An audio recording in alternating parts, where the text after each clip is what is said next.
There's something hauntingly powerful about people who treat their birthday as just another day. To most, a birthday is a moment of celebration, an invitation for attention, gifts, and validation. But to a certain kind of mind, the day carries a heavier weight. It's not a festival, it's a mirror. And the reflection it shows is not of candles or wishes, but of time. We, those who walk the quieter path, understand this feeling well. A birthday does not remind us of how far we've come. It reminds us of how short life truly is. It is not a celebration of existence, but a meditation on impermanence. As Marcus Aurelius once wrote in Meditations, "You could leave life right now. Let that determine what you do, say, and think." For us, every passing year is not a reason to shout louder. It's a reason to grow quieter, to think deeper, to live wiser. People who treat their birthday like a normal day are often seen as emotionless, detached, or cold. But in truth, they have learned to detach not from emotion, but from illusion. They've understood that joy doesn't come from external rituals. It comes from internal peace. A true celebration is not the noise outside you, but the stillness within you.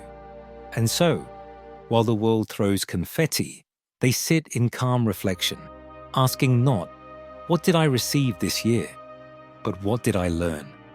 The Stoic mindset sees the birthday not as a mark of entitlement, but as a reminder of accountability. Each new year is not owed to us, it is loaned. Time is the most sacred currency, and every year spent without growth is a debt we owe to ourselves. Seneca wrote, "It is not that we have a short time to live, but that we waste much of it." That's why these individuals often reject the idea of celebrating themselves. They see that the true measure of a life well lived isn't found in a single day of recognition, but in the quiet discipline of all the days in between. They've grown allergic to superficial praise. They don't need others to validate their existence because they've already made peace with their mortality. They don't crave attention because they've found something far rarer: self-respect. They know that the more you need to be celebrated, the less you've understood yourself. And when you finally understand yourself, you stop needing the world to applaud. There's a darkness to this understanding, yes, but it's not a tragic darkness. It's the darkness of depth. It's the kind of darkness that no longer fears the truth. When you stop needing your birthday to make you feel special, you've broken free from the prison of ego. You've stepped into a world where joy is not an event, it's a state of being. Those who celebrate quietly are often the strongest among us. They've felt life deeply, seen its impermanence, and chosen gratitude over grandiosity. They don't reject the love of others, they simply don't depend on it. Their happiness comes from the discipline of living in accordance with their principles, not from the fleeting thrill of attention. As Epictetus once said, "Freedom is the only worthy goal in life. It is won by disregarding things that lie beyond our control. And few things lie more beyond our control than how others celebrate us." So they spend the day as they spend all others, present, thoughtful, grounded. They may write, reflect, train, or walk in solitude, not because they are bitter, but because they are aware. They know that no day, no matter how symbolically significant, changes the truth that every sunrise is a chance to live rightly, and every sunset a reminder that the chance is fading.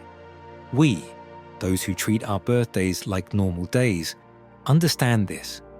Life does not owe us celebration. It offers us only time. And what we do with that time defines everything. So when the candles are lit and the room fills with laughter, some of us choose silence instead. Not because we reject joy, but because we've found a deeper kind of peace. The kind that doesn't need to be seen or shared or celebrated. The kind that simply is. We live not for the noise of one day, but for the quiet strength of every day. And perhaps that is the purest form of celebration there is. 2. They've outgrown the need for external validation. Those who treat their birthday like a normal day have not lost the ability to feel joy. They've simply learned to separate real joy from borrowed joy. They've realized that the modern world has conditioned us to crave recognition. We are told that happiness must be seen, that a moment is only meaningful if it's shared, liked, or applauded. But the deeper a person thinks, the more hollow that noise begins to sound. The wise grow tired of applause because they see how quickly it fades. This detachment from validation is not born from arrogance. It's born from clarity. They've witnessed how most people live in cycles of emotional dependency, feeding off attention the way a flame feeds off oxygen. But the Stoic mind seeks freedom, and freedom cannot exist where approval is required. As Marcus Aurelius wrote, "It never ceases to amaze me. We all love ourselves more than other people, but care more about their opinion than our own." To treat your birthday as an ordinary day is to quietly reclaim that power. It's an act of inner rebellion against a culture that profits from insecurity. Because when you stop needing others to acknowledge your existence, you begin to live on your own terms. This kind of person doesn't see themselves as the center of the universe. They understand that life continues with or without them, and that truth doesn't sting, it humbles. It makes them more grateful, more grounded, more capable of facing life as it is, not as they wish it to be. They've also learned to find peace in solitude. To most, solitude feels like punishment. But to the deeply self-aware, it's a sanctuary, a place where the mind sharpens and the soul steadies. These individuals don't isolate themselves out of bitterness.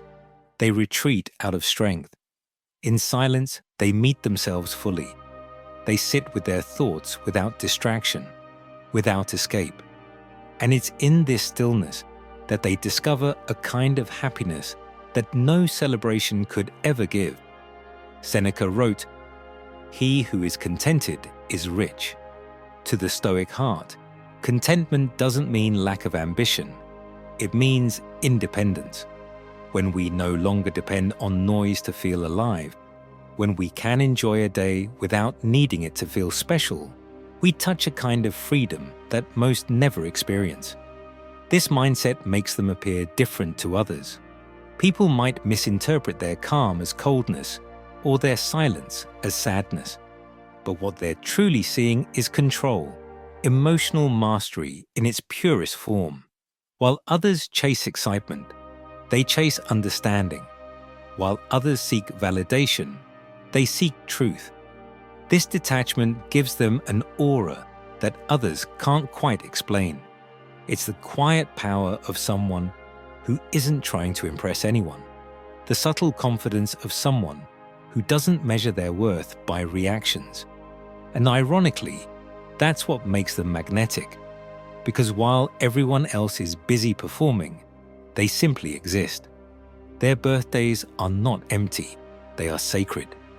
Each one is a reminder to live with intention, to act with discipline, to think with clarity.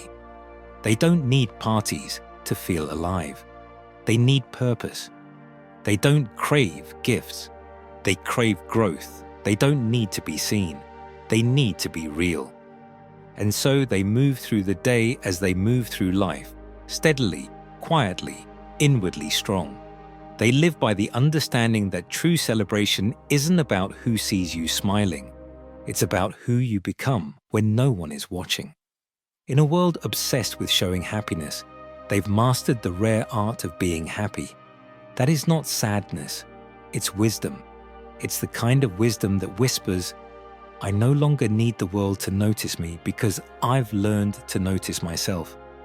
And that perhaps is the highest form of strength a person can reach. 3.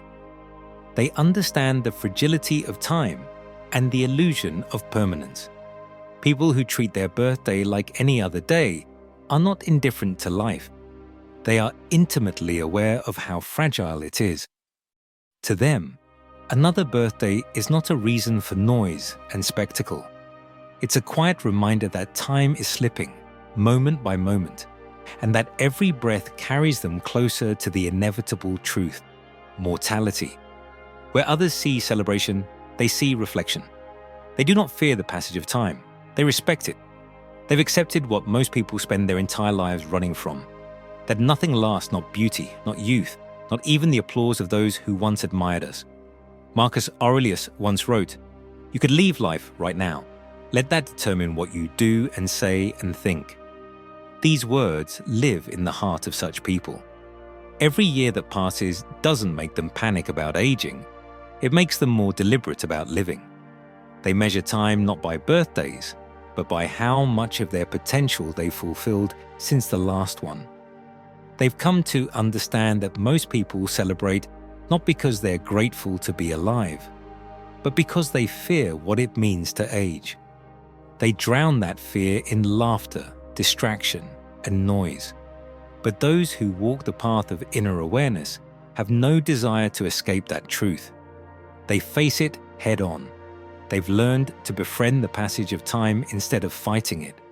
To them, each day is sacred, not because it's their birthday, but because it exists at all. They wake up with the realization that life owes them nothing. That time is not a gift to be wasted, but a responsibility to be honored. So when their birthday arrives, they do not rush to seek attention or throw a party. They look inward. They take inventory of their soul. They ask themselves, have I grown wiser since last year? Have I mastered myself? Or have I been mastered by desire, by ego, by fear? That inner audit is worth more than any celebration, because it's easy to appear happy in front of others, but it's far harder to sit with yourself and confront the uncomfortable truth of how much you've wasted. Seneca once wrote, "It is not that we have a short time to live, but that we waste much of it." Those who treat their birthday like any other day have absorbed this lesson deeply. They understand that most people measure life by the number of years they've lived, but the wise measure it by the number of moments they've truly been awake. This deep relationship with mortality changes them. It strips away superficial desires. It quiets the hunger for validation. It replaces excitement with gratitude and noise with peace. They no longer need to be reminded that they are alive, because they feel it in every quiet breath, in every simple act, in every second they refuse to take for granted. To outsiders, this calm may appear cold, but in truth, it's the purest form of appreciation. They've learned what few dare to admit, that life's meaning isn't found in the moments we display, but in the moments we internalize. Their understanding of time gives them an aura of depth. They move differently. They speak with intention. They live with the restraint. Each year, they celebrate not their age, but their evolution. Not how long they've existed, but how well they've learned to exist. And this is why their birthdays are quiet, because the loudest celebrations often belong to the emptiest souls, those desperate to distract themselves from the silence that terrifies them. But the wise, the introspective, the stoic-hearted, they find peace in that silence. They listen to it. They draw strength from it. In that stillness, they understand something most never will. That every day you live as if it's your birthday, you waste another day that could have been lived as if it were your last. They no longer wait for special days to be grateful. To them, every sunrise is a miracle, every breath is a gift, and every passing year is just another reminder to live fully, love wisely, and let go gracefully. Because when you truly understand the fragility of time, you stop celebrating existence and start honoring it. If you want to continue walking this path with us, if you want to dive deeper into the psychology, the philosophy, and the dark truths that most are too blind to see, make sure to hit that subscribe button. Turn on notifications, because this journey is not for the weak, nor for those who seek comfort. It is for those willing to look inward, to confront themselves, and to forge a life that cannot be shaken.